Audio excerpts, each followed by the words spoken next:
stress is something that's most likely a big part of your life. If it's not, then geez, you're lucky. But that's very unusual in the Western world that it wouldn't be a big part of your life. Time's getting more hectic, time's getting more stressful, there's more to do, there's more distractions, there's more work, there's more everything. Roads are busier, there's a hell of a lot going on.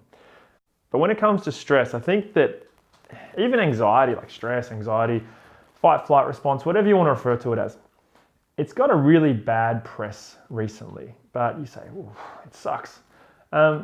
It's actually got a job to do. So it's there to keep you safe, to keep you thriving, basically. It's a mechanism that's deep down, part of your limbic system, to keep you, responding to things that are of concern to you.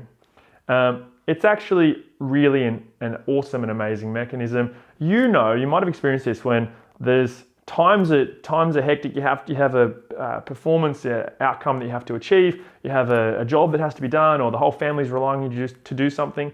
And you can perform at your optimum when you are particularly hyper-aroused, sort of stressed. But what's supposed to happen is that you're supposed to go through that period and then things are supposed to start to quieten down. I'm not going to go through all the mechanisms of neurologically and physiologically what stress and anxiety and fight, flight and fear and all that is today.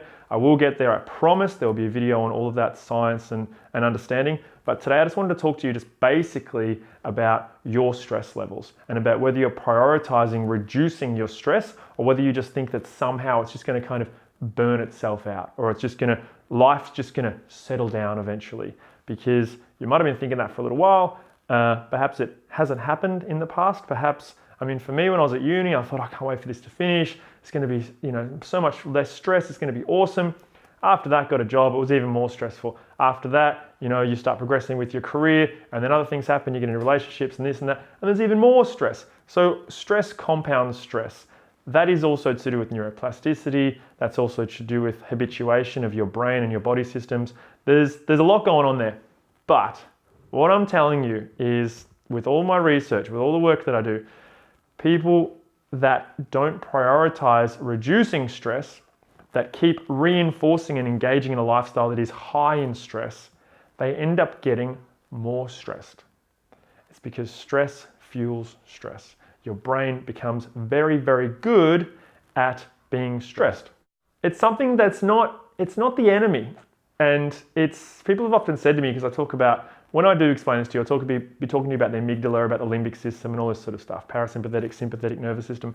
But people say to me, well, Mike, why can't I just chop my amygdala out if that's the bad guy, if that's the one that makes me have all this fight, flight sort of feelings of heightened heart rate and just feeling tense all the time.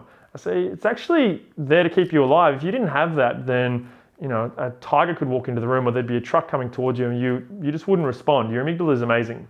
The stress mechanism can really pump you up to perform at your optimum. But like most body systems, it's designed to be switched on for a period of time and then switched off. If you leave it on, things start to malfunction. Not only will you start to feel really tired, you might even be feeling really tired, but you can't sleep.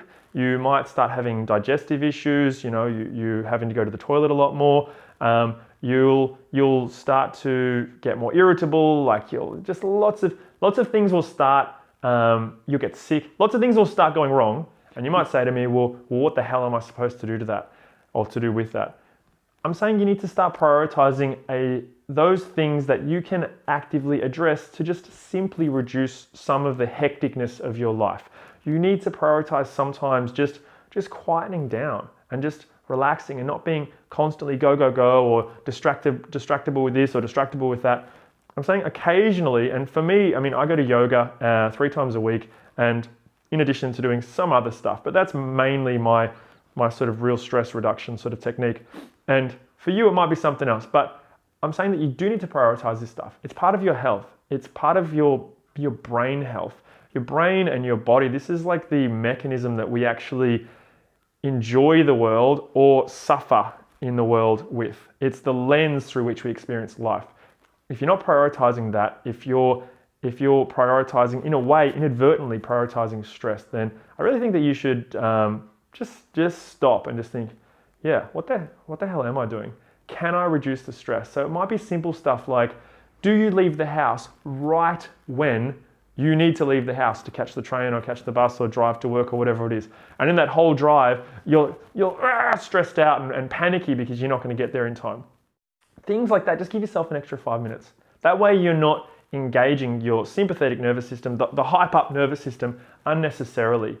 To be able to just stop occasionally and smell the roses. This is not only important for your own well-being, it's also really important for your body systems. You've got to prioritize sleep. Just this simple stuff. Your body needs to do what it needs to do. Yeah?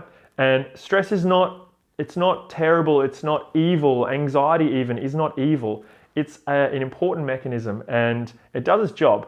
But if you're just leaving it switched on all the time by the behavioral choices that you engage in on a day-to-day basis, I mean, have a think about it. Think about, is this working for you? And if not, then keep watching the videos that I'm going to be posting, learn more, and just challenge yourself to see if you can have a positive impact on your own lifestyle and on your own stress levels. Don't fear stress, don't fear anxiety, just do something about it. It's all about what you do. I used to read all this stuff and just think about it. And I often say to people, you can't outthink your thinking brain.